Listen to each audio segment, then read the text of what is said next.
Welcome, everyone, to episode 17 of Ty's Training Talking with My Dad. This is the week of April 14th, 2025. I'm Ty, and here, as always, with my wonderful co-host and father, Tim Andrews, known to everyone far and wide as Mr. C, for another look at training and life ahead of Project Himalaya. And I am here in the Himalayas still, hence my outfit and this setting here.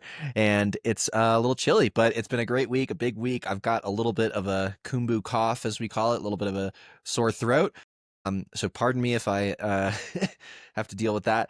But overall, it's been a fantastic week here. Mr. C, how was your week? It was just Patriots Day in Massachusetts, one of the greatest days of the year. How was your Patriots Day week, we'll call it? It was good. Yeah, it was fun to watch the marathon, and turned out to be a really fast day. Sure Women did. smashed the record, and the Yep. men ran 2:04, which is very fast for the Boston Marathon. Yeah, three women actually broke the course record. So third place, imagine breaking the course record by multiple minutes and you get third, don't even get second or first. And yeah, huge shout out to American runner Connor Mantz, who ran the second fastest marathon of all time by an American at 2:05:08. Yeah. Second only to a good friend of ours into the pod, Brian Hall, who famously ran 2:04:56 back at the Boston Marathon on a very windy year where they had a really strong tailwind. I think it was 2012 when I was still in college at Tufts. I remember watching it and just blown away. So yeah, super stoked. Amazing race. I was very excited to get back from the mountains and be able to go and like read the play-by-play and everything. Very cool. Yeah. Yeah, it was great. And it was the 250th anniversary of Paul Revere's ride in America. So lots of big celebrations where we live in Concord, because that's where he rode to. So yeah, and good week overall. Yep. Okay, well, take us through the numbers and let's get started. All right. Well, totals for the week. Very big week in terms of hours, 41 and a half hours of training time. And a lot of that was because of the big trip to Makalu, which we will talk about later. Don't want to spoil it. But yeah, 83 kilometers and 10,600 meters of vert. So again, we're seeing some lower numbers on the vert and horizontal distance, but really a lot of time on feet, working hard out in the mountains. And, that's what it's all about while we're up here high. Yep. Okay. So this week was very different because of Makalu, with that dominating really the whole second half of your training in the week. So when did you start thinking about going to Makalu, and what was the idea in going there last week? So you and I and Connor started talking about Makalu and Dawa Steven. I think that I was trying to keep it like extremely close to the chest. And this was maybe a week ago. So maybe, probably a week before I actually went. And what had happened is, so Makalu, for context, is the fifth highest mountain in the world. It's 8,463 meters. It's a really big mountain. And as the crow flies, it's actually very close to here. You can see it from Mara Peak, where I train every day. And the idea with Makalu was it was a mountain that was summited really early by a couple of Sherpa teams. And so they had, fixed up the route and kind of cleared it out and put ropes where they needed to be. And it was really early. This was on like, April 10th or 15th or something. And I saw this, through the just, network of climbing. I saw, oh my gosh, they're already on top of Makalu. And I had this idea, which we've been talking about on this podcast for a long time, which is one of the big questions of this whole preparation is, how is the simulated hypoxia on the, with the mask, how is that going to translate to actual performance in the really big mountains? And so far, all of the data that we've gotten have been really positive. We saw really good data on Cotopaxi and Cayambe when I was in Ecuador. We saw really good data with my adaptation here in Kare. And then the big remaining question is, okay, is that going to keep going? Is it going to work at 8,000, at 8,400? And this seemed like an opportunity to test that out. And in doing that, it would take a lot of pressure off me to do a pretty high rotation right before the Everest record, which was kind of the original plan.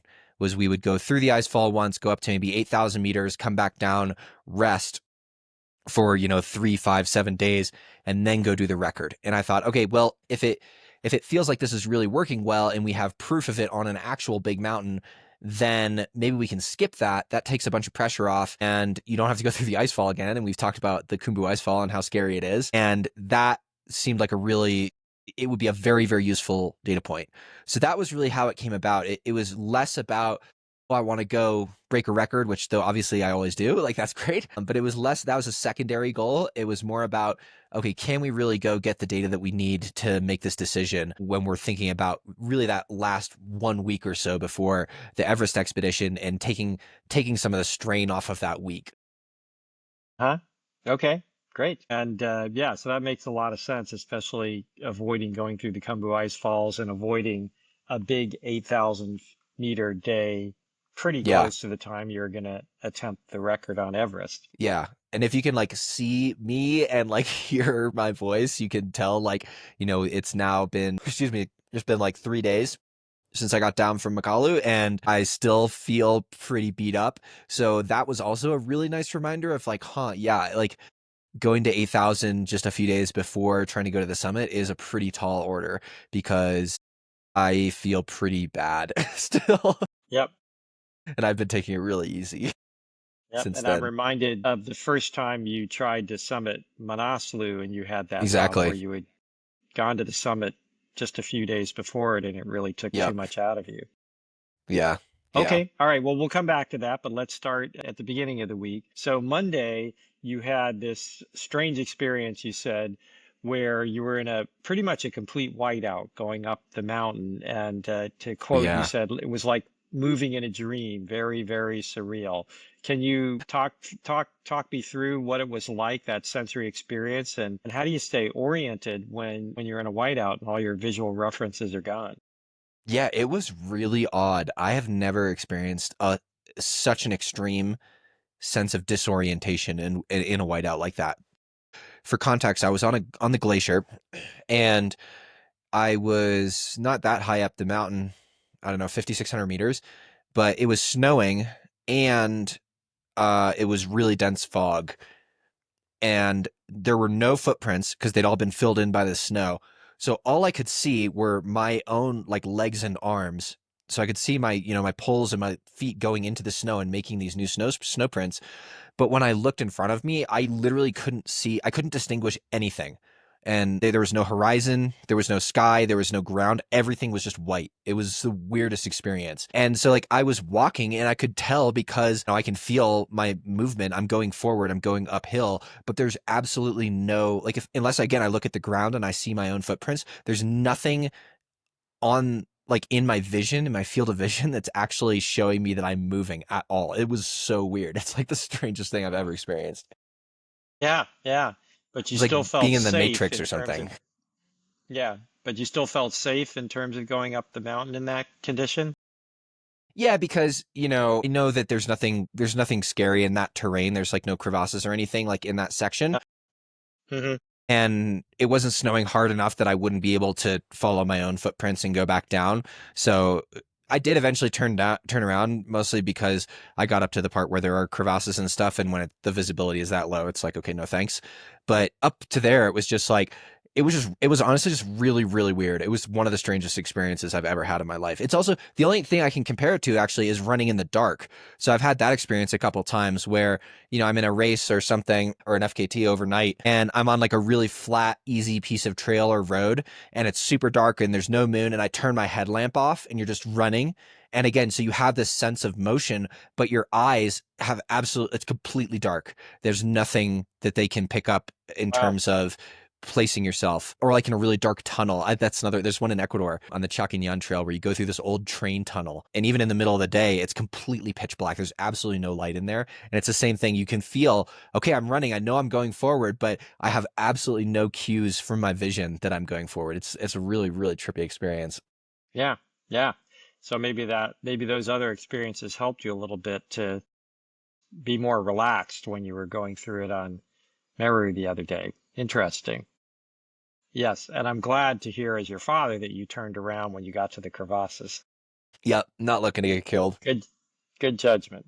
Okay, So Tuesday, you ran into some climbers who were having some trouble, who appeared to be in real distress, and you gave them your gels and water and such to make sure they were going to be okay getting back down. So do you feel responsibility in helping others, and do you factor that in when you're packing your gear and your nutrition planning and doing all that, getting ready to go up the mountain?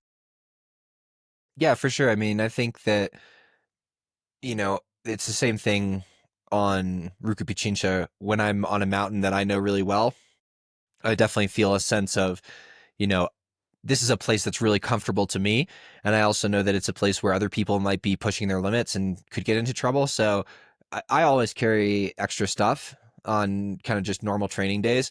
And this particular time, I got up and usually when I'm up on the mountain, on the higher part of the mountain, there's no one above me because all of the big, kind of guided groups are going up super, super early in the morning. And I'm up there at like 10 o'clock or something, and they're all way down. And so I see these guys coming down. I'm like, oh, that's weird. There's still people coming down from the summit. So I was actually about to turn around, and they were maybe 5 minutes above me. And I signaled them. I'm like, hey, are you guys okay? And one of them actually signaled back. They're like, no, this guy needs help. I'm like, okay, no problem. And like, I've got my Garmin InReach. I've got extra food and water, like you said. So, I go up there, and basically they were just bonking. They were just like out of gas. They were with a guide, so they were safe. They were in good hands. They were roped together. But yeah, I had a handful of gels and stuff and was just like, how are you guys feeling? What's going on? They're just like, oh, we just didn't save enough energy for the descent, which is, a pretty common mistake for beginners. And I was like, here, just like take this, open it, put it in your mouth, like swallow, don't think about it. These guys took like 3 gels each, and then they think they started feeling a lot better. So yeah, I mean, I think there's definitely just a general ethos in the mountains about taking care of each other. And whether that's on an easy training day or even an FKT day, I remember the first time I did Ama de Blanc, which was like 2.5 years ago. I actually had a similar issue. Like during the record, like coming down, there was a Japanese climber who was like having a really hard time, and his guide had like gone ahead of him, and he was alone and really freaked out. And I had to like help him get down the mountain like during my FKT. And it's, it is what it is. Like an FKT, who cares at the end of the day? It's like someone's safety. So yeah, that's, that always comes first, whether it's me and my friends or whether it's a random stranger. I think that's the ethics is, if someone's having trouble in the mountains, you help each other out. That's nice. Good to hear. And And we'll I will congrat. also say I've many times been on the receiving end of that as well. Like even just on Makalu, which we'll talk about later, there were some Sherpas up at Camp 3 that gave me some water and some Coca-Cola when I was on my way down, and I was like totally toasted. So, it goes both ways. It's very much, give and take, I think. Yeah, great. Okay, then Thursday you did a light uphill fartlek, and so at that point, did you already know that you were going to Makalu? And how do you decide when and how much to taper or break off or back off or whatever training ahead of a big effort like going up Makalu? So I did not know that I was going to try to do Makalu literally the next day on Thursday morning. The weather, I was looking at the weather window with Dawa Steven, and then he has a guy who's based in Austria who's like one of the top, mountain meteorological guys in the world. And so we were looking at Friday night, Saturday, or Saturday, Sunday, or Sunday, Monday, basically 3 potential days. And I think originally we thought it was going to be one of the later days. Long story short, it ended up being that first day. So yeah, if I had known that I was going to go make an attempt on Makalu on Friday night, I definitely would not have done any kind of substantial workout on Thursday morning. To me, that's too close. In general, I think when thinking about harder efforts and how to stage the kind of, quality before that, I would certainly want to have at least one easy day. Even if it's a pretty light quality session, I would still want to have one full easy recovery day between them. I would almost never do something right the day before. So that was more an accident or a coincidence than a matter of planning. And, again, we'll talk about it when we get to the Makalu part, but like I think that's another reason why I was a little bit tired going into it. And Yep. it is what it is. But in general, yeah, I think the more important that the effort is, the more care that you want to give to how you program that week or so before, and the less work you want to do. Hmm. Yep. So you actually, even though you did a light day, it was more than you would have done if you had really known the next day you were going to be trying to Yeah, summit because like Makalu. yeah, like I was doing intervals. Like it was light. It was only like 40 minutes of work or 30 minutes of work, but it was still like that was a hard 30 or 40 minutes. And if I knew I was going to be, pulling an all-nighter on an 8,000 meter peak the next night, I would definitely not have done that. I would have been like sitting with my feet up, like drinking ginger tea. Yep. Okay. So I have to ask you because you mentioned the helicopter ride, the incredible helicopter ride to the Mm. base camp at Makalu is, I think you said, probably the coolest flight of my life. So what made this particular flight so spectacular? And does flying in from the air like that, having the aerial perspective, help you visualize the route you're going to have up the mountain? So it's funny because I talked to Dawa about how to get there. And originally I was like, Dawa, can I just run there? Like, it's not that far. I can see it. And he was like, so yeah, I think it takes a normal person like 12 days to trek. So like maybe you could do it in like 5 or 6 days or something. And I was like, okay, that's not really an option. And it's like, oh, you go over these like huge, like really high technical passes. It's like one of those, from New England, you can't get there from here Uh-huh. kind of things. There's not an easy way to get there. Uh, and then I was like, okay, the helicopter, let's fine, let's do it. We worked it out, and I'm like, how long is the flight? He's like 8 minutes or something. It's so close. But yeah, so I get picked up and we fly out, and first of all, we had all this fresh snow, so everything is just full, beautiful, white, pristine, and we're going through these valleys where I've never been. And I don't know, have you ever been in a helicopter, Mr. C? I can't remember. Once, yep, in Once Hawaii. in We flew a Hawaii. beautiful Okay. helicopter ride in Hawaii. Yeah. So I don't know if you experienced this, but and this surprised me about helicopters in the mountains is that when you fly helicopters in the mountains here, at least, you fly incredibly close to all the mountains. Like you don't, it's not like an airplane where you just go up really high and then you fly in a straight line and then you go down, right? That's how airplanes work. Helicopters, you're constantly going up and down with the terrain. And literally, you're less than 100 feet above some, like, we're going up over these high mountain passes and you feel like you can reach out and touch the snow. It's insane how close you are. And so that was one of the things that I've learned here. The first couple times is really scary. And now, these guys are real professionals. They are some of the best pilots in the world that want to work here in the Himalaya during climbing season because the flying is so cool. But anyways, this particular flight, yeah, it just took me through all these incredible valleys. And to your question about kind of route finding, it's funny because we actually flew right over another mountain called Barunse, which is another mountain I've been planning to climb during this season.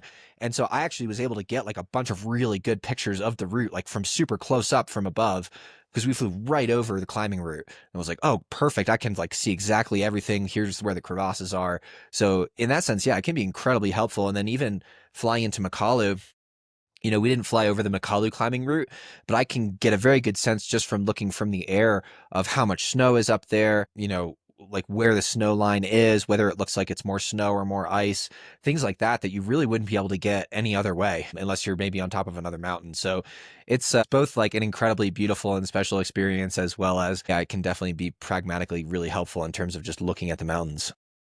Yeah, yeah. Well, part of me says, the reason they're not flying that much higher is because remember, you're already 8,000 meters Oh, up or yeah. something. So you are actually The, pretty high up already. the helis here, they're flying at. I, I think they can fly up to about 7,000 meters. Is like the real pushing it, because like they can do like super emergency rescues from Everest Camp 3, which is like 7,072. Right. Um, and actually, you even notice it because, so for example, um, flying even to Kare here at 4,900 meters, or Makalu Base Camp is very high at 5,700 meters. They won't even take more than two passengers. You could fit like six people in those helicopters, but it's too much Yeah. weight. They literally Yep. can't fly with that much. So they have very strict weight limits. Yeah. So they are really pushing the limits up here. They are. Yeah, because it's thinner air, literally. Yep. And Yep. since you're not you're just in a helicopter, I mean, once you get moving, you have some momentum. That's why planes have it easy because takeoff and landing take a lot of energy, but once you're up at 40,000 feet and you're just pushing the Right. There's plane through very the little air, drag. Yep. Yeah, and the wings are really big and it's just going forward. Helicopters have a lot more challenge flying, period, and they don't have as strong a lift and they're coming, they're basically vertical and they're not going as fast. Just all sorts of issues that make it more challenging for them to fly at those heights. And so I don't know if even on a plane, I've only had it happen a couple of times, but on a plane on very rare occasions they will remove luggage. If the winds just aren't Hmm. quite right, they have estimates of, what's the thrust to weight ratio for takeoff. And if it's not good, they're either going to kick people off the plane or they're going to remove some luggage. Yep. And on light planes, when there haven't been a lot of people on the plane a couple of times, I've been asked to reseat. So they, Oh, so it's balanced. even out the weight. Yeah. So yeah, Yep. flying is still a challenging thing, especially at those heights. I will tell you one quick story, which is the best flight I've had, which I was in Portland, Oregon, which is on the west coast of the United States, and I had to get to Seattle in a hurry. So normally, I think most of the time I would drive. It's like a 2.5 hour, 3 hour drive or something like that. But the timing was just too tight, and I had to get from one meeting to another. So I got a ticket from the airport and on a plane. And of course, the plane is, six people, one of these tiny, tiny little planes, right? It's really like a private plane that some airline has bought and is just shuttling back and forth. And we all get on the plane. This was a long time ago, so there were no doors to the pilot's thing. You could see right through the front everywhere. Nice. And there's like three of us on the plane, and we get up in the air. It's a beautiful, beautiful day. And the pilot just turns around and says, "Anybody in a rush?" I wasn't, on the plane, I wasn't in a rush because it's like a 20-minute flight to your point, like the 8 minute Yeah. flight. It was a very, very short flight. So since I was flying, I had plenty of time. And no, and everybody's saying, no, no, we're not in that much rush. He says, "Well, how would you like to fly through the crater of Mount St. Helens?" Okay. So he literally, I'm sure they wouldn't do this today, but he literally flew us inside the volcano, which Wow. was just incredibly spectacular, and then flew us around Mount Hood, which is the big mountain around there. Oh, is Yeah. it Mount Yeah. Hood or Mount Rainier? Is it? Anyway, maybe Rainier. both of them. Yeah. I can't remember. But it was, yeah, that was the most spectacular flight I have Wow. been on in my life. But we did, although the Very one cool. in Hawaii, we took a helicopter sightseeing tour. So there we were very close because that was the idea. That's the point. It was Yeah. not high. It was, 3,000 feet, 4,000 feet. But we were flying over Molokai, which is the island next to Maui, and just beautiful, like, 4,000 foot cliffs straight down. So that was the one time we took a, helicopter ride, which your My mother, mother did Mrs. not B, did appreciate, I not do remember. so well on. He was like Yeah. sick from like 5 minutes after we took off. It was Her bad. first and last. Yep. Anyway, moving right along. Yeah. So let's talk about, how do you say it? Makalu? Makalu or Makalu. I actually Makalu. don't know. So let's talk about Makalu. Yeah, and your attempt on Friday and Saturday. So what was going through your mind on the first attempt to summit? You turned around Yeah. at Spoiler alert. 6,750 meters. Yep. So take us through that moment and how you felt emotionally and how you processed it. Yeah, so I guess I'll just walk you through everything. So I got there. So yeah, this would have been Friday morning. So Friday, I wake up early. I get on, there's a lot of hurry up and wait with helicopters as always. I fly, I get the 8 minute flight over there, and then, I'm there by, whatever, 9 o'clock in the morning. And my plan is, okay, I'm going to get my bag up high to Camp 2, which has all my high mountain gear. And then I'm going to rest, and then I'm going to go for the push that night. So everything goes smoothly. I get my bag up there. It's beautiful. The route seems really great. Conditions seem pretty good. And I come down and rest and have a big meal. We do our puja. Puja is this, really important part of the climbing, which is it's a Buddhist prayer blessing ceremony where we're basically, the climbers are sitting around a stupa, which is a big stone what do you call it?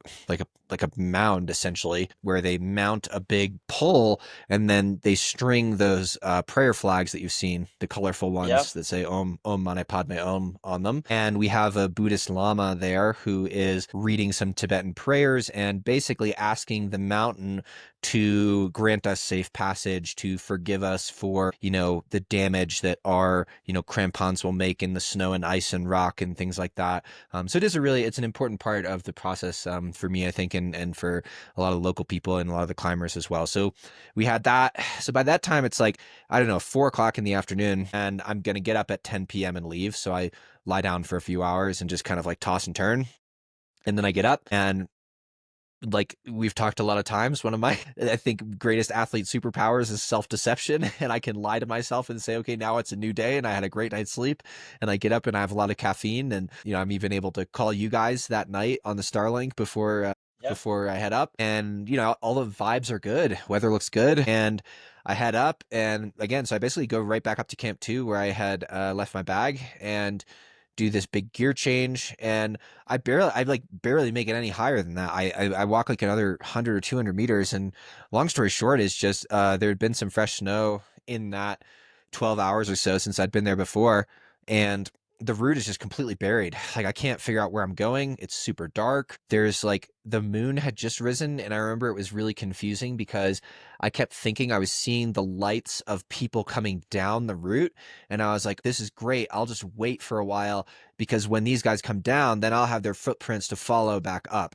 And so I end Yep. up like I basically just freaked myself out in the dark. Like I didn't know where I was going. There was no route. I was like, I don't know if I'm in avalanche terrain. I know there's a bunch of big like seracs and like cliff faces. I don't want to walk off a cliff. So I basically just went back into the meal tent where I'd stashed all my gear and waited like an hour and a half and kept kind of poking my head out.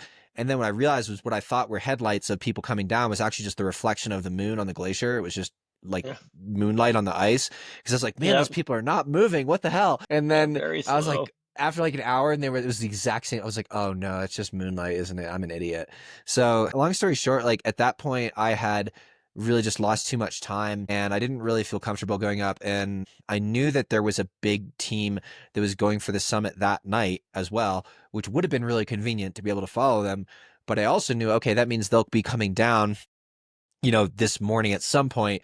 It means there'll be like whatever, 15 people making a pretty significant track. So I made the call at that point to go all the way back down, rest, and try again the next night, which is never really the best option because, I basically I just pulled an all nighter and now I'm talking about going down and pulling a second all nighter the next night, which is not a fantastic option. But Yep. at that point, I had lost so much time that I just felt I didn't have the safety window in terms of just literally enough hours left in the early morning and midday to get all the way to the summit and get back down safely. Yeah, it was a really tough call. In retrospect, was it the right call? Like having gone the second day, which we'll talk about, like if I'd gone like another 100 meters, I actually think it would have been completely fine. But there's obviously no way to know that because like Yep. once I went another 100 meters, then the route became much more like rock and ice and mixed. And I think it was very likely that at that point it would have been a lot easier to follow the trail. But also I could have walked off a 200-foot cliff or something, and that would have been a bummer. So, Yeah. it is what it is. Like again, this was it was a day where I wanted to go to the summit. I cared a lot about it, but at the same time, this is not the most important day. And I kept telling myself that all weekend. And I still felt like I had a really legitimate shot to still accomplish what I wanted to do, 24 hours later. So, yeah, long story short, I went down with my tail between my legs. And at that point, it was like, okay, let's just reset. And again, like self deception, let's just pretend that didn't happen. And we're just going to do it all again tomorrow night. Uh-huh. Okay. Well, I think it it makes a lot of sense. I know you say, and I read your notes that if you'd only gone another few feet, you would have realized you were in much safer terrain than you thought. But Yeah. it's always hard. I mean, again, whatever your favorite metaphor is, you never know you're at the top of the mountain until you're over the top, right? Yeah. And so it's Yeah. easy in hindsight to say, oh, well, if I just kept going another 5 minutes, it would have been fine. But at the moment, you don't know that. And the risk is pretty high. So again, when the risks are that high, I think makes a lot of sense, even though obviously it's going to impair your ability the next day to have already expended so much energy. For sure. So let's talk about the next day. So you made the second Yeah. attempt. So talk me through how that went. So I get back down the mountain and, it's like breakfast time for the other climbers in base camp. And they're like, "Oh, you're back already." And I was like, "Yeah, I bailed. Like it was scary and I flipped around and I couldn't find the route and blah, blah. But I'm going to try again tonight. I'm going to try again tonight." So like I had some breakfast, whatever. I take a nap and then, um, I eventually just basically do the exact same thing. I sleep again some of the afternoon. And one of the things I decided was I was actually going to start later in the night instead of starting at midnight. I think I wanted to start at 2. And the idea was partly just because that specific section between Camp 2 and Camp 3 is supposed to be the trickiest and most technical on the mountain. And I was like, okay, first light here is really early, that high up. It's like 4:30 in the morning. So if I leave at 2 a.m., I'll actually be hitting that part that I got spooked at in the light, at least in first light. I'll be able to, it won't be, full daylight, but I'll be able to see. And it'll be much easier to find my route just in case, there is still snow and there's no footprints or something. So I leave at 2 and make my way up, and I basically hit exactly the same splits. And if anything, it's crazy. Every single time I do something really big and hard and scary like this, I learn so much. So even from like that first night to the second night, there were a bunch of things that just like little tiny things that I did differently of like, okay, I'm going to wear this gear instead of that. And like, I'm going to put my boot insoles in my jacket while I'm walking up so they're nice and warm so I can change into them. It's just like really little things, but they're actually pretty important. So like everything was going better and, I didn't feel that tired somehow, which is crazy. And full of adrenaline. I get up there, I do my gear change, and I go up. And like we just said, yeah, it turned out that section was not that scary at all. Like in the daylight, it was no problem. It was like just walking and being able to see where the route went. It was like, oh God, this is so easy. This is like embarrassing that I turned around. So then I get across that. I get up. There's a pretty steep technical piece from Camp 2 to 3 that's like a bunch of rock and ice and snow all kind of mixed together. That's really cool, fun, engaging climbing. And I'm making really good time there. And like Dawa's texting me on my InReach. He's like, "You're doing great. You're moving really quick." I'm like, "Awesome. I'm having a good day." And like, I remember I texted you guys when I got to Camp 3 and I was like, "I'm having an awesome day."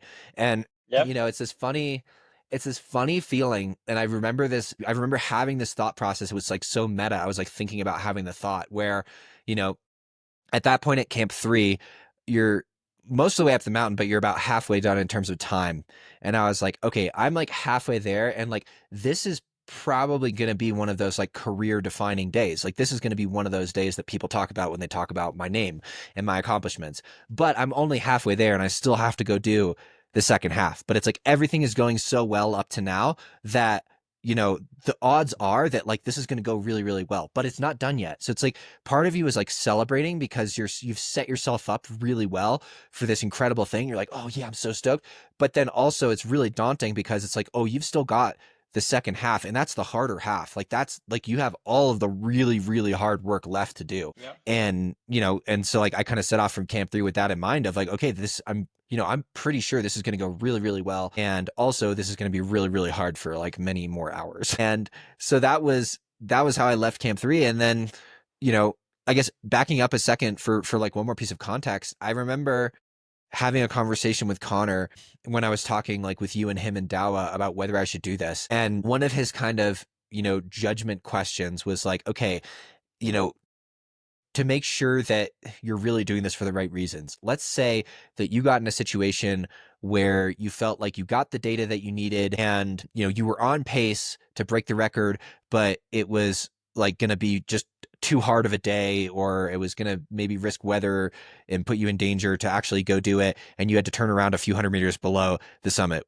How would you feel about that? And I said I would feel totally fine about that. Like that would be fine with me. And it's funny because that's like literally exactly what ended up happening. So like long story short, I've said that a lot. This podcast is none of this is long story short, but it ended up being a little bit less of an apples to apples comparison than I was hoping for. I think that the fact that I was doing it for the second time in 2 days, the fact that the mountain itself, the conditions above Camp 3 were really challenging because after that big group that I talked about had come down the night before, we again got more snow up high. So all of their tracks and all of the ropes above Camp 3 were buried, which meant I was basically just like soloing with no rope for the majority of the climb. And I was also just like punching holes in the snow, which is, for anybody who's lived in a snowy place, is obviously a lot more energy sapping than, just walking on a sidewalk, which is what it's like if you have a nice beat down path. So the climbing up there was exhausting for a variety of reasons that didn't just have to do with my fitness. And they're things that, knock on wood, we should not have to deal with on Everest. I mean, I guess I'll just say I wouldn't be going for an FKT on Everest in those conditions. So I think all told, that chunk from Camp 3, which is about 7,500 meters, to where I eventually ended up turning around, which was, I think, 82:30, was the pace was pretty good. Actually, it was pretty close to where I wanted to be, maybe a little bit slower, but the conditions were so much harder and I was so much more tired that to me, like the transitive property says like, okay, that is the data that I wanted to see. If I take that effort and I put it on, Manaslu last year in those conditions or in the conditions that I expect to see on Everest, I think they line up really, really well with what we've been thinking about and planning for and hoping to see based on all this really high altitude training. So that was, it was incredibly hard. It was really, really challenging mentally and physically. And eventually, yeah, I was again keeping in touch with Dow Steven on the InReach, and we got to the point where I was way, way under record pace. Like I was, I don't know, 5 hours under record pace. So I had so much time in terms of the record, but we knew that there were some really, really high winds coming in, and they're actually like buffeting us outside right now still, if you can hear it. And they were coming in like that afternoon. And it was literally a matter of hours. So it was like, okay, like if I go to the summit, am I going to be coming down in like a whiteout with 60-mile-an-hour winds? That seems like a big risk and just not worth it. And, it was a new lifetime altitude high point, PR. That was great. I got all the data that I wanted. It was a really long day already. I was at like 11 hours. I probably had 90 minutes to the summit, but we all just decided like, it's 90 minutes too far. Like we've talked a lot about Annie Duke, who's a writer and a poker player, and she writes a lot about strategy, and she has a book called Quit. And one of the things she writes about is these guys on Everest in 1996 who famously turned around because they didn't reach their turnaround, or they didn't reach the summit at their turnaround time, and they got down safely and survived. And that's the year that sadly a dozen people or so died in a huge storm because they did not do that. So turnaround times in the mountains are really important. And now it was just like we literally probably had 30 or 40 minutes of extra time, and we didn't have it that day. And this was not the big dance. That's what it was all about. So I was disappointed on one level, but also I felt like I accomplished a lot of what I wanted from this day. And mountain's not going anywhere. Like maybe I'll go tag it after Everest or something if I have a lot of energy left. Okay. Okay. And, at that point, when you were approaching, the decision point of whether to turn around or keep going to the summit, you talked about all the different voices in your head from, a loud voice saying, let's get the F out of here, basically, to the motivated sled dog, to the scared little kid. So how does that feel intellectually, and emotionally when you're up there in the middle of this? And how do you figure out which one to listen to? I think everything up there is hard intellectually because there's so little oxygen. And I think that's why I would say two things. One is making decisions ahead of time. So having a turnaround time that is hard, where you say, okay, I don't care if I'm 50 feet from the summit. If I'm not there at 3 p.m., I'm turning around. So that you don't have to make that decision when you're exhausted and hypoxic and you have all these different voices telling you to do different things. I think that's Uh, one really important part. And then I think the other really important part is teamwork, is having communication with people who you really, really trust and who know you really well. And that's for me where Dawa comes in. Like, he's been literally on every single expedition that I've been on communications one way or another. And I trust him inherently, literally with my life to say, like when I was on Manaslu, I had the same thought on the way up. I wasn't planning to go to the summit that day. And I said, Dawa, what do you think? Is this totally crazy? He said, I think you should go for it. Today, or not today, whenever it was, this weekend, it was the opposite. He said, I think you're right. I think the move is to go down, save your energy, stay safe. And, you've got a lot of great learning from this, and, you can always come back. So, yeah, it's funny though, because people, I feel like people usually picture it as like like a binary thing, like the angel and the devil on your shoulder.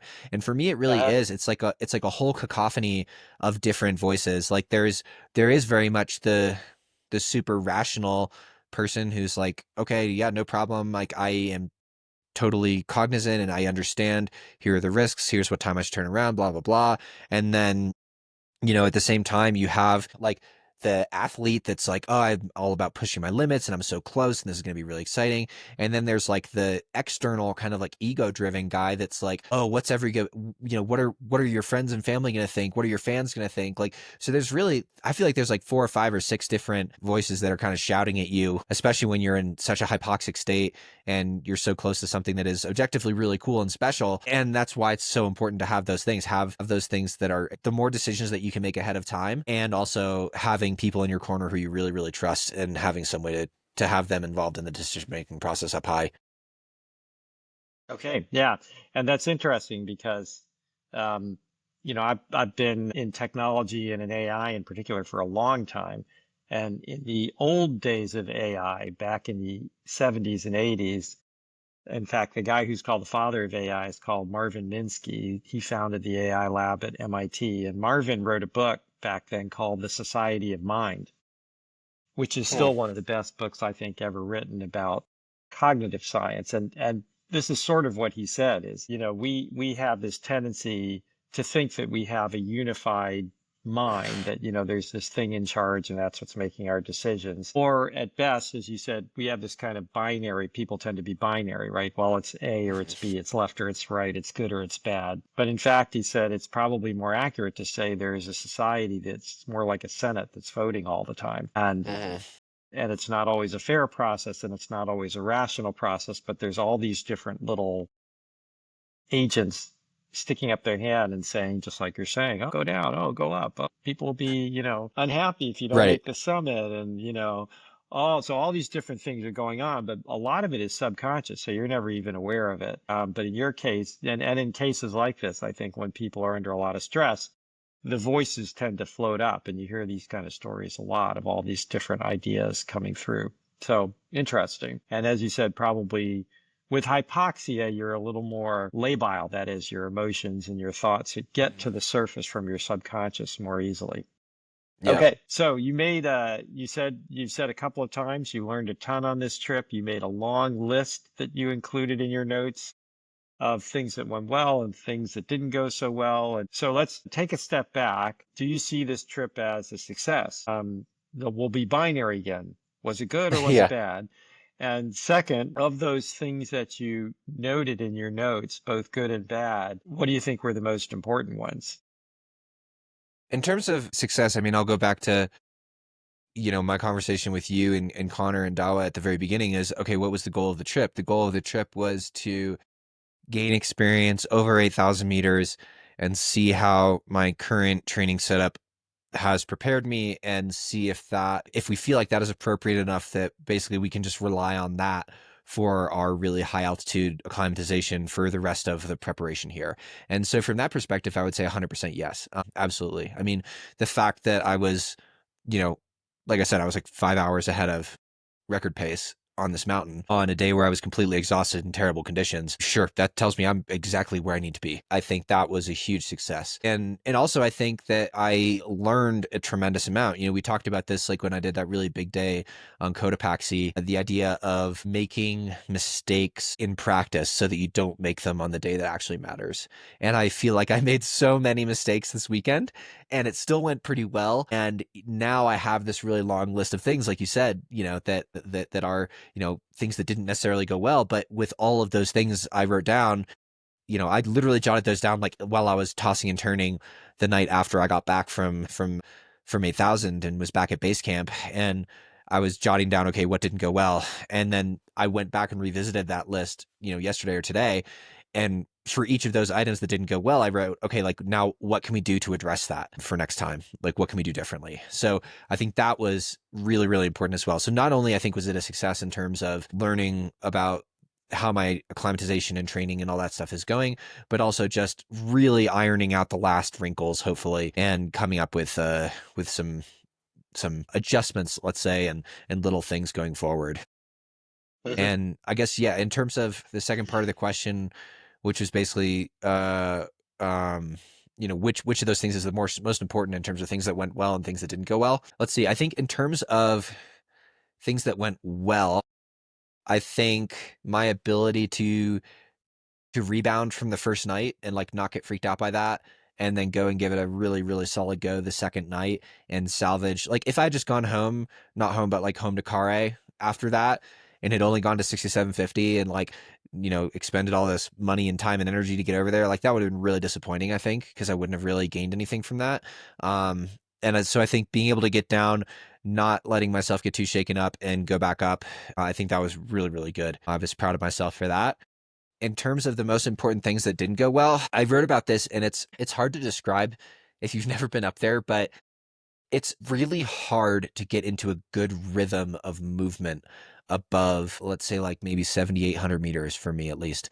I found that, you know, when I'm on the bicycle and I'm pedaling much higher than that, 8 or 9,000 meters, it's easy to just slow down to the point that I'm barely even pedaling, but I'm still just going. It's really really hard to find that balance where you're walking, where it's like it's literally hard to walk slow enough that you can just do it continuously, versus getting to a rhythm where you walk 20 steps and then you stop and you literally have to pant for like 10 breaths, and then you walk another 20 steps and then you have to pant and stop and put your hands on your knees. It's like it's really hard to imagine if you've never been up there, but that's what it's like. And I think it's still really inefficient. So that's I don't it's an incredibly hard thing to practice because, we don't get up there very often. But it's something that I remember from previous trips, and it's something that I want to think about over the next couple of weeks is how better to get into a rhythm where I'm not stopping and starting all the time, because stopping and starting feels really, really bad up there, like unbelievably bad. So I think it is going to be better to walk just unbelievably slowly, but just keep walking instead of having to take those breaks all the time. Yep, yep. That makes sense. Like most activities, Yeah, transition times are very expensive. yeah, Yep, yeah. often the toughest part. Okay. What about the frozen boots too? You talked about the difficulty of getting into frozen boots. Do you have a God. thought there? It's funny. I actually have the same boots in a half size bigger, and they're in Kathmandu. And I'm like, I'm trying to figure out if I can get them here because, yeah, I was telling David this today. It's like literally that was like the hardest part of the day, was sitting in this freezing cold tent at like 2 o'clock in the morning at 6,700 meters, trying to put on these boots that are frozen. And there's something that is just, it like gets you really winded really quickly trying to put your shoes on. Like, I don't know if it's because you're bent over or what, but like these boots, the way they are, like they're great boots for what it's worth. I will not trash Sportiva at all. This is the G Summit, and it has like a little inner booty that is like basically like a neoprene sock almost. So you put the neoprene sock on, and then you have to put this big, stiff boot on. And of course, the actual boot has been sitting up there at 6,700 meters, and it's 0 Fahrenheit or whatever. So it's like hard, frozen solid, and it is literally so hard to get your foot into the boot. I was like, I think I actually got it on video. I want to see if I have this for my helmet cam. But I was like, oh my god, I'm gonna have a heart attack, like trying to put my boots on. So, yeah, I mean, and honestly, that is a really big thing that I realized, because this was basically 100% self-supported. I didn't have anyone at these camps to help me, which on Everest I will. I'll have Chris Fisher, I'll have some Sherpa support at the camps from Asian Trekking. So I'll have people that literally can like help me put my boots on, little things like Uh, that, like help me, zip my pants up over my harness, like just like little things like that that are so much harder to do by yourself, especially at those altitudes and when you're tired. And it adds up so quickly. So that was another big thing I noticed, was just like, yeah, that transition time and like all that stuff, it was so much harder when it's all by yourself. So again, it's like, it takes a village, like I've said a bunch of times. yep. Well, so from your gestures, you looks like you were sitting down trying to put your boots on.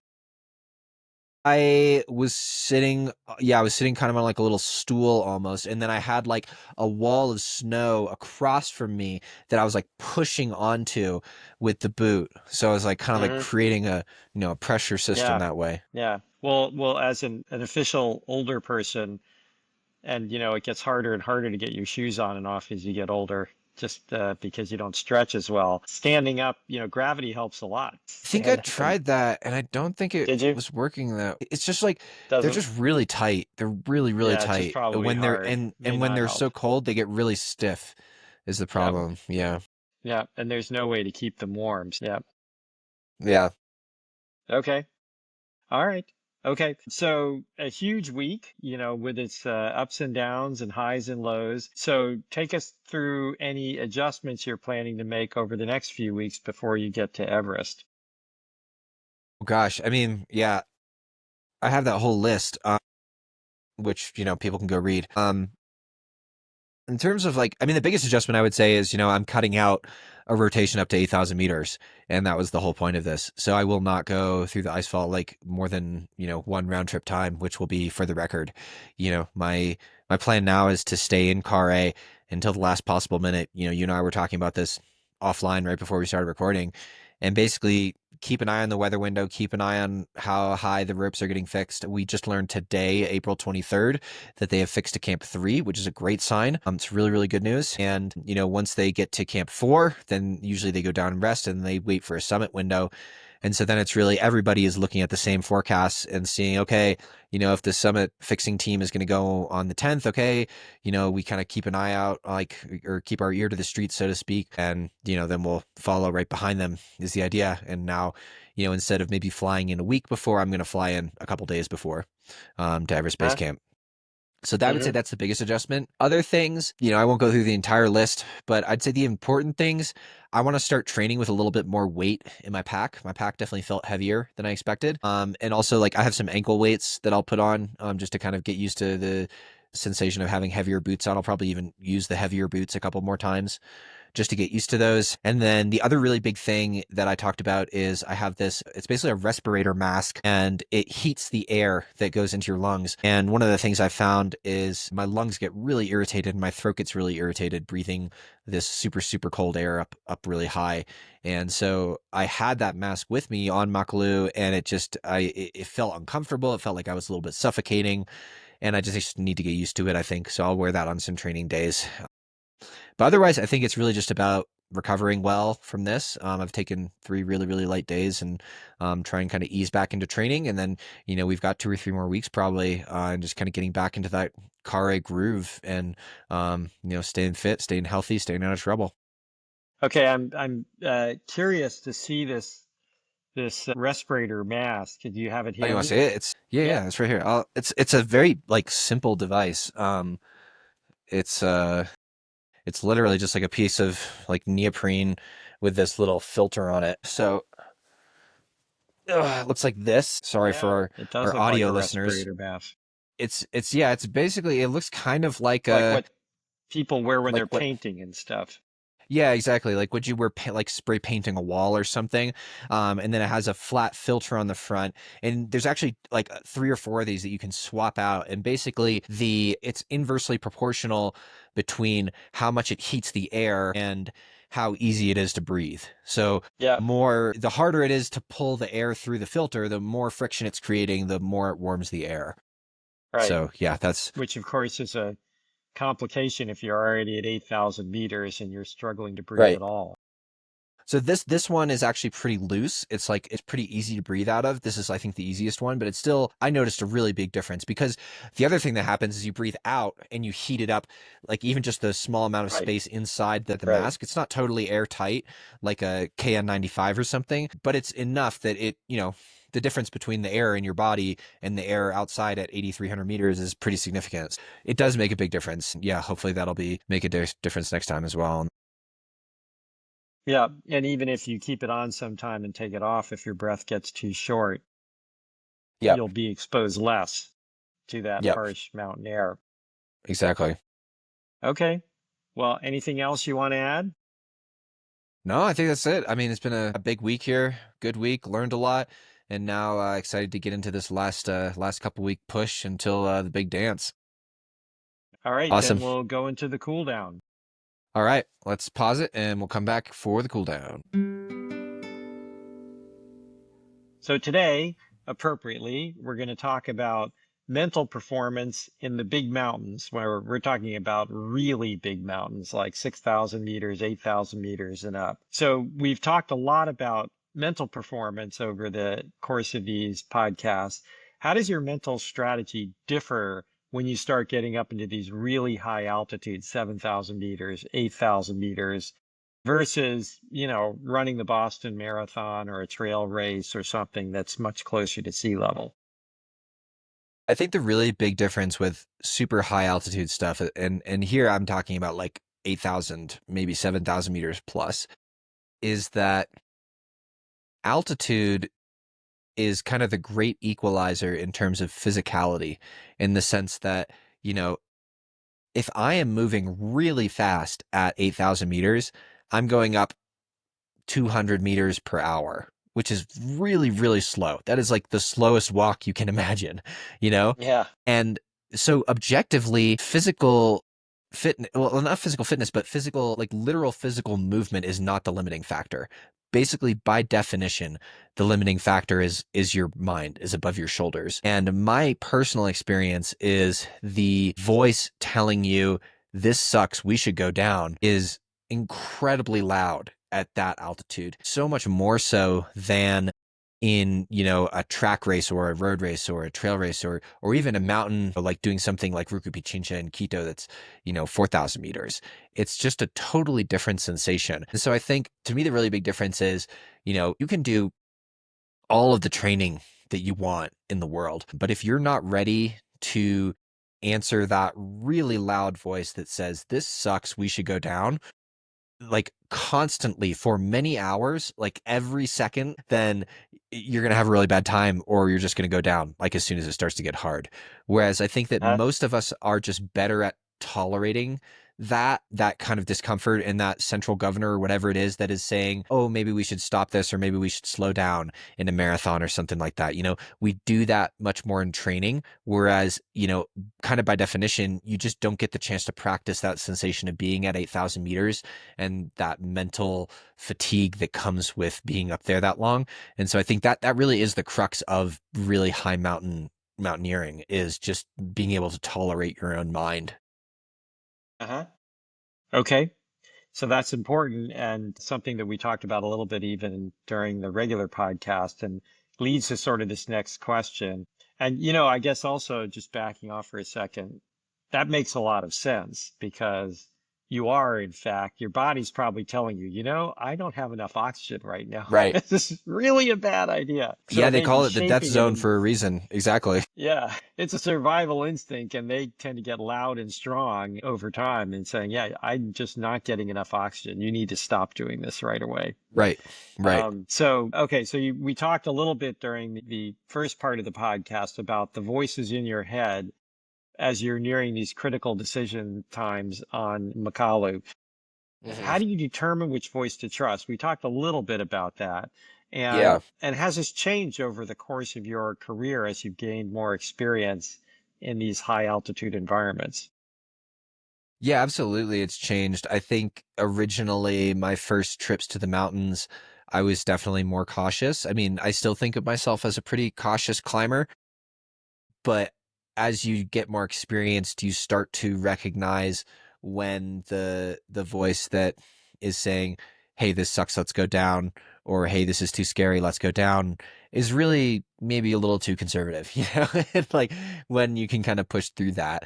So I don't know that there's one great answer to like how do you know which voice to trust. I mean, I think it's easy to know which voice not to trust. Like you basically never trust your ego voice. That's never a good one. Unless you're just like really feeling lazy and sorry for yourself, then maybe sometimes that external motivation can help get through just like a feeling sorry for yourself moment. But in general, I think you really want the voices to be coming from a place of internal motivation. I think that's probably the clearest line I could draw is, okay, is it coming from a place where it's about you and what you actually want versus, am I going to get my summit certificate, or am I going to get my picture for Instagram, or am I going to break this record that I've been training for and everybody's going to like me? I think those are the things that I would watch out for. The other voices, the voices that say, hey, I really care about this. Hey, I've really trained hard for this. I really want this for myself, for because it's a personal challenge. Those are the voices that I think I tend to listen to. And then, when it comes to safety, it's all about, like we talked about in the main podcast, I think trying to make things as objective as possible before you even get into the situation. So Hmm. taking things like turnaround times and weather and speed and having really quantifiable objective things that you say, hey, if I'm not at this place by this time, that's it. I'm going back. If I'm not on the summit by 2 p.m., I don't care if I'm 20 feet away, I'm turning around, things like that. So I think taking some of that decision making out of the hypoxic fatigue, the more that you can do that, the better. Okay, that makes a lot of sense. And you talked about things, you use the phrase a lot, things feeling scary, Mhm. and just fear when you're up high, as you just talked about. So what kind of mental techniques do you use when you're experiencing that fear to try and help manage it and make good decisions? I heard a really interesting quote from Alex Honnold, the guy who was in Free Solo, who free soloed El Capitan. He on a different podcast, and he said something like, you know, fear. It's weird that we treat fear the way that we do because fear really is just a emotional reaction that is similar to, say, being hungry or being cold, in that fear is an indicator of something, right? So being hungry is an indicator that you probably want to eat something kind of soon, right? Fear, similarly, is an indicator that, hey, maybe something bad could happen, right? That's kind of like our instinctual fear response. And the difference is in modern society, as adults, we're able to take hunger and recognize when it matters and when it doesn't. You know, if it's 2 p.m. and I'm a little bit hungry, okay, cool, whatever. If I'm busy, it doesn't matter. Like I can literally wait. I could wait a day if to eat. It doesn't matter, right? We know that and we understand that and we're okay with being a little bit uncomfortable in the form of hunger. Fear, we're not very good at that. We're really, really bad in general as people at separating fear from fear that matters from fear that doesn't matter. The like, okay, I'm a little bit snacky kind of fear versus like, oh my God, I'm about to starve to death kind of fear. And so we have this same reaction, whether we're, say, standing on a ledge looking down over a big drop off that, if you jumped over it, you would probably die, but you're not going to. It's not actually dangerous, but it could be scary. We still have that same fear reaction to that as we do to something that is really dangerous, like, riding a motorcycle at 100 miles an hour on the highway. Like those two things both feel scary to us. So to get back to your question, for me, I have tried a lot to think about how to put fear into different buckets. And so I can separate out what is the fear that is rational and matters and indicates that something is actually dangerous and scary, or not even scary, just dangerous, or risky or high consequence. And then I really need to pay close attention to it versus fear that is just, sometimes just being out at night in the wind. It's like really windy and loud and it's scary, like that can just be scary, but it doesn't necessarily mean anything. It's just dark and it's windy, like and sometimes I still get like it's like a little spooky or something. And it doesn't, but you can like zoom out and pause and just like evaluate the situation and say, okay, like there's actually objectively nothing risky or dangerous about this situation from the fear that I'm feeling. Like it's still a reasonable thing to be feeling. It's still a real emotion that I'm feeling, but it doesn't have to impact my decision making. It doesn't even really have to impact me. I can just let it go and just say, okay, I can be freaked out for a second, but I'm just going to take a deep breath and like shake my arms out or whatever and recognize that this doesn't matter. So I think that's, for me, it comes down to like taking a step back and looking at the fear that I'm experiencing and trying to figure out, okay, is this a fear that is indicative of something real that I need to pay attention to, which it sometimes does, especially in the big mountains, or is this just sensationalizing? Is it just me reacting to something that is spooky or scary and it's really not that big of a deal? Yep, that makes a lot of sense. Thanks. And so from there, let's talk about inner game. So Tim Galway's inner game, we've talked about here and there. And of course, you were exposed to this very early on in your life as a little kid on the tennis court. Yeah. Have you found any, a shout out to Tim, and you should read the inner game of tennis, the inner game of golf. There's like four, the inner game of work. There's like five or six or seven books are all great if you haven't read them, especially for sports performance, but in general for life, they're great. Yeah. So anyway, have you found any techniques, inner game kinds of techniques that you can apply to mountain climbing, endurance sports, especially high mountain climbing? Ryan Hall actually taught me an interesting breathing pattern. And it's funny. I'll take a quick step back, which is, I learned about inner game and Tim Gallwey when I was, I don't know, like 7 or something, like playing tennis and doing bounce hit and stuff. And then I feel like I kind of rediscovered it when I started learning about Buddhism. Like there's a lot of the same principles, I feel like, in terms of separating performance from thought and focus and things like that that I found here in Central Asia and Nepal and Thailand and stuff, which, was kind of fascinating to like rediscover like 20, 25 years later.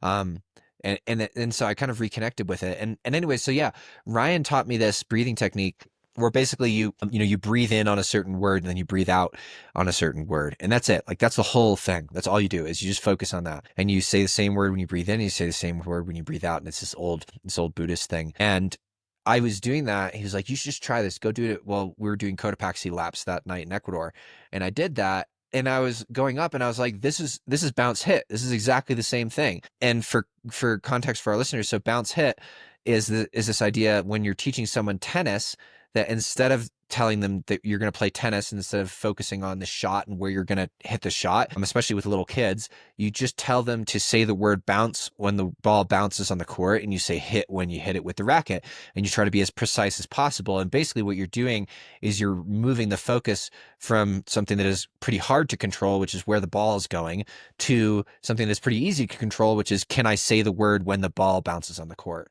And what Tim Gallwey found was, Mr. C, correct me if I'm wrong here, but like basically he found by doing this that people got way better way quicker, because once they stopped focusing on how good or bad they were at hitting the ball, they actually got way better at it, which is kind of counterintuitive, but also kind of makes sense when you think about how judgmental we are in our own minds and how good we are at getting in our own way.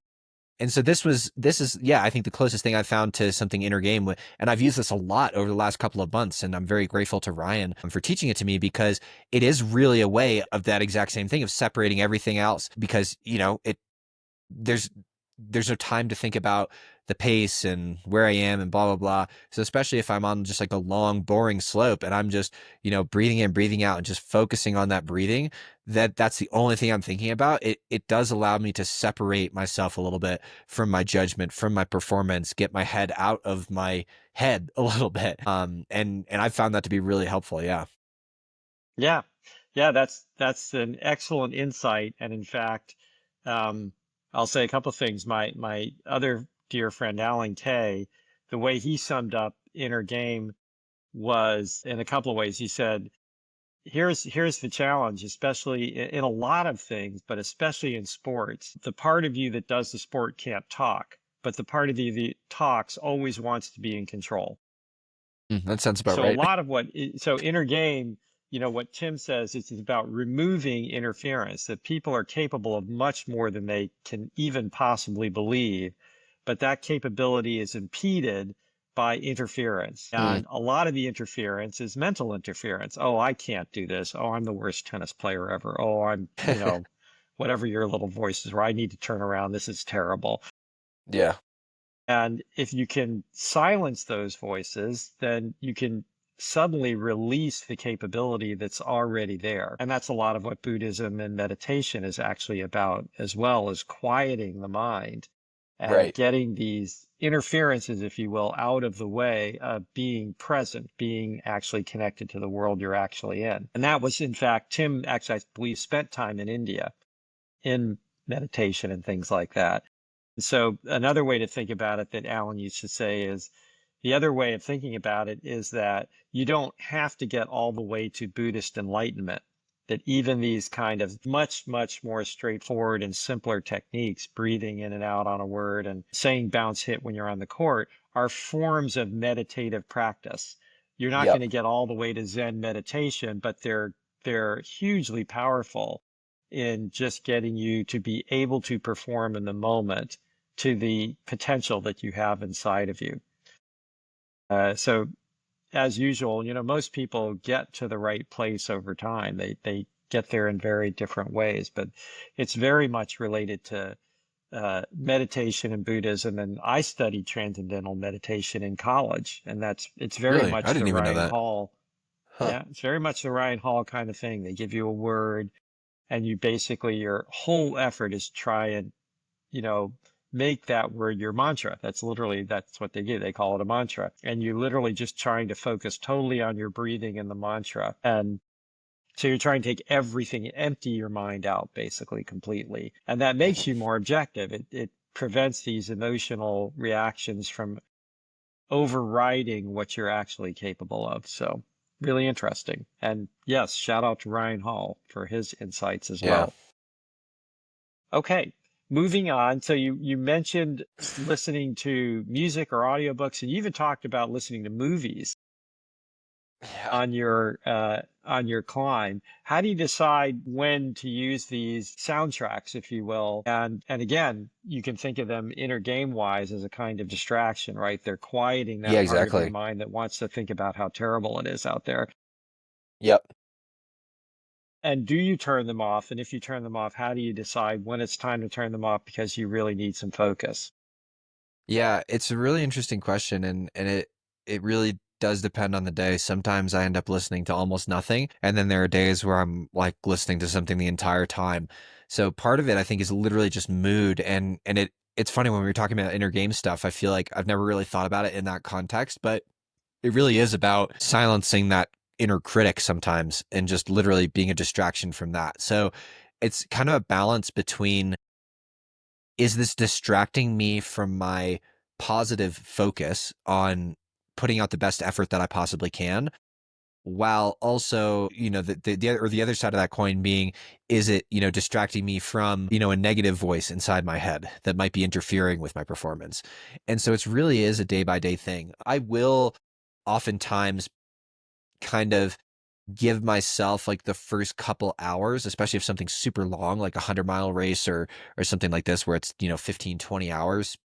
I'll usually say, okay, I'm not going to listen to anything for the first 2 hours because I want to have that as something that's kind of in my back pocket that I can pull out to make things easier later on. And if I start Uh-huh. from the very beginning, then I just have less, like I don't have so much to look forward to, right? And usually there's like an order, right? It'll go like from, nothing to, maybe an audiobook to like a really funny engaging podcast to like some low key music to like really intense music, right? So like it goes up this spectrum from like least engaging and least what's the word, like not empowering but invigorating, let's say. you know because there have been like real legitimate scientific studies that have been done that show that, for example, like really loud intense music that you like will increase your performance notably.